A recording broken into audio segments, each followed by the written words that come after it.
कृष्णा। गीतांजलि में आपका बहुत बहुत स्वागत है। गीतांजलि यानी दिव्य गीतों का संग्रह। और इन दिनों हम भगवान के गीत भगवद गीता पर चर्चा कर रहे हैं।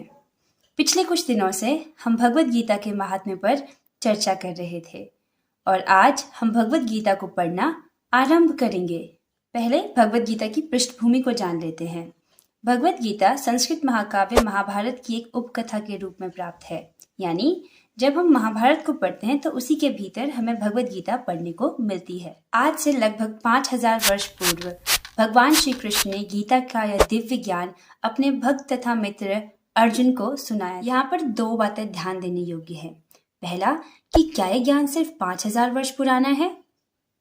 तो भगवान गीता में आगे चल के अध्याय 4 श्लोक 1 में ये कहते हैं, इमं विश्वते योगम प्रोक्तवानहम अव्ययम विवस्वान मनवे प्राह मनोरिक्ष्वाकवे ब्रवीत। अर्थात श्री भगवान ने कहा, मैंने इस अविनाशी योग विद्या को सूर्यदेव विवस्वान को दिया। विवस्वान ने मनुष्यों के पिता मनु को उपदेश दिया और मनु ने इसका उपदेश इक्ष्वाकु को दिया। यानी भगवान ने यह ज्ञान सूर्यदेव को दिया था। तो क्या सूर्यदेव 5000 वर्ष पुराने हैं? नहीं। अर्थात भगवद गीता अत्यंत प्राचीन दिव्य ज्ञान है।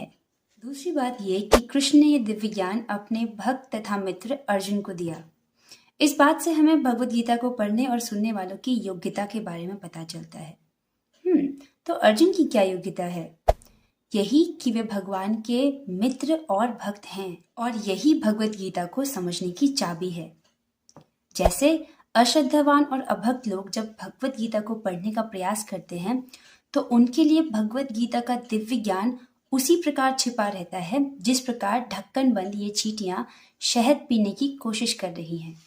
भगवद गीता को समझने के लिए इस बात को मानना होगा कि कृष्ण पूर्ण पुरुषोत्तम भगवान हैं। एटलीस्ट थ्योरेटिकली तो इस बात को मानना होगा। क्योंकि कृष्ण पूर्ण पुरुषोत्तम भगवान है, इसीलिए गीता में कही गई एक एक बात सत्य है और यही गीता को समझने की चाबी है। भगवद गीता वास्तव में भगवान श्री कृष्ण और अर्जुन के बीच में हुई वार्तालाप यानी कॉन्वर्सेशन है, जो क्वेश्चन और आंसर्स प्रश्न और उत्तर के फॉर्म में है, जिसमें अर्जुन भगवान कृष्ण से सिर्फ युद्ध की दृष्टि से ही नहीं, अभी तो हम सभी की तरफ से वो सारे प्रश्न पूछते हैं जो संपूर्ण मानव जाति के लिए कल्याणकारी हैं।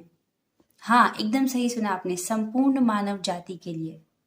किसी एक विशेष संप्रदाय या सिर्फ भारत में रहने वाले लोगों के लिए नहीं, सभी के लिए, संपूर्ण मानव जाति के लिए कल्याणकारी है। इसमें ये नहीं लिखा कि ये सिर्फ हिंदुओं के लिए है, संपूर्ण मानव जाति के लिए कल्याणकारी है। कल्याणकारी यानी बेनिफिशियल। क्योंकि भगवद गीता संस्कृत महाकाव्य महाभारत की एक उपकथा के रूप में उपलब्ध है, इसीलिए हम संक्षिप्त रूप में महाभारत की कथा को सुनेंगे ताकि हम उस बिंदु तक पहुंच सकें जहां से भगवद गीता आरंभ होती है। धृतराष्ट्र और पांडु भाई भाई थे जिनका जन्म कुरुवंश में हुआ था और ये राजा भरत के वंशज थे, जिनके नाम पर ही इस महायुद्ध का नाम महाभारत पड़ा। क्योंकि बड़ा भाई धृतराष्ट्र जन्म से ही अंधा था, इसीलिए राज सिंहासन उसके छोटे भाई पांडु को मिला।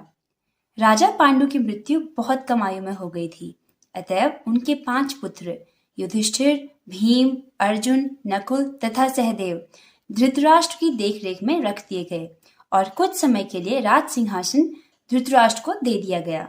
इस तरह धृतराष्ट्र तथा पांडु के पुत्र कौरव और पांडव एक ही राजमहल में बड़े हुए। दोनों ही को गुरु द्रोण द्वारा सैन्य कला का प्रशिक्षण दिया गया और पूज्य भीष्म पितामह उनके परामर्शदाता थे।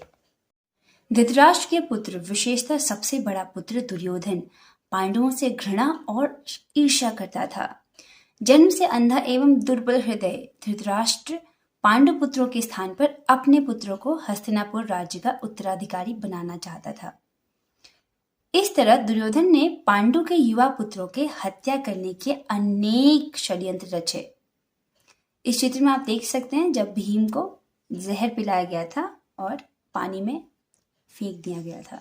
5 पांडव अपने चाचा विदुर और अपने मामा के बेटे यानी ममेरे भाई श्री कृष्ण के संरक्षण में होने के कारण सुरक्षित रहे। भगवान कृष्ण कोई सामान्य व्यक्ति नहीं, अपितु साक्षात परमेश्वर हैं, जिन्होंने इस धराधाम में अवतार लिया था और अब एक समकालीन राजकुमार की भूमिका निभा रहे थे। वे पांडु की पत्नी कुंती के भतीजे थे, यानी पांडवों की माता कुंती श्री कृष्ण की बुआ लगती थी। इस तरह संबंधी के रूप में भी और धर्म के शाश्वत पालक होने के कारण वे धर्मपरायण पांडुपुत्रों का सदा पक्ष लेते रहे और उनकी रक्षा करते रहे। किंतु अंततः चतुर दुर्योधन ने पांडवों को द्यूत क्रीड़ा के लिए ललकारा। द्यूत क्रीड़ा यानी जुआ खेलने के लिए ललकारा। उस समय क्षत्रियों का यह नियम था कि यदि कोई उन्हें युद्ध के लिए ललकारे या फिर जुआ खेलने के लिए ललकारे, वो पीछे नहीं हट सकते। इस कारणवश जब युधिष्ठिर महाराज को द्यूत क्रीड़ा के लिए ललकारा गया तो उन्होंने हामी भरी। दुर्योधन तथा उसके भाइयों ने पांडवों की सती पत्नी द्रौपदी पर अधिकार प्राप्त कर लिया और फिर उसे राजाओं और राजकुमारों की सभा के मध्य निर्वस्त्र करने का प्रयास किया। कृष्ण के दिव्य हस्तक्षेप से उसकी रक्षा हो सकी। उस द्यूत क्रीड़ा में छल के प्रयोग के कारण पांडवों की हार हुई तथा उन्हें अपने राज्य से वंचित होना पड़ा और 13 वर्ष तक वनवास के लिए जाना पड़ा। द्यूत सभा में जब द्रौपदी अत्यंत दुख के कारण पूरी सभा को धिक्कारती है तो धृतराष्ट्र इस भय से कि द्रौपदी कहीं उसके पुत्रों को श्राप न दे दे, सारा राजपाट पांडवों को लौटा देते हैं। और फिर इस बात से असहमत दुर्योधन महाराज युधिष्ठिर को फिर से द्यूत क्रीड़ा के लिए आमंत्रित करता है और इस बार द्यूत में ये शर्त रखी जाती है कि जो द्यूत क्रीड़ा में हारेगा वो 12 वर्ष के वनवास के लिए और 1 वर्ष के अज्ञातवास के लिए जाएगा। और पांडव छल के उपयोग के कारण पांडव हार जाते हैं और उन्हें 12 वर्ष के वनवास और 1 वर्ष के अज्ञातवास के लिए जाना पड़ता है। वनवास के बाद पांडवों ने धर्म सम्मत विधि से दुर्योधन से अपना राज्य वापस मांगा, किंतु उसने देने से इनकार कर दिया।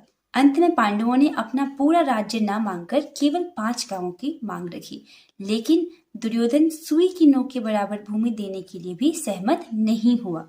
अभी तक तो पांडव सहनशील बने रहे, लेकिन अब युद्ध करना अवश्यंभावी हो गया। युद्ध करना बहुत जरूरी हो गया। क्यों?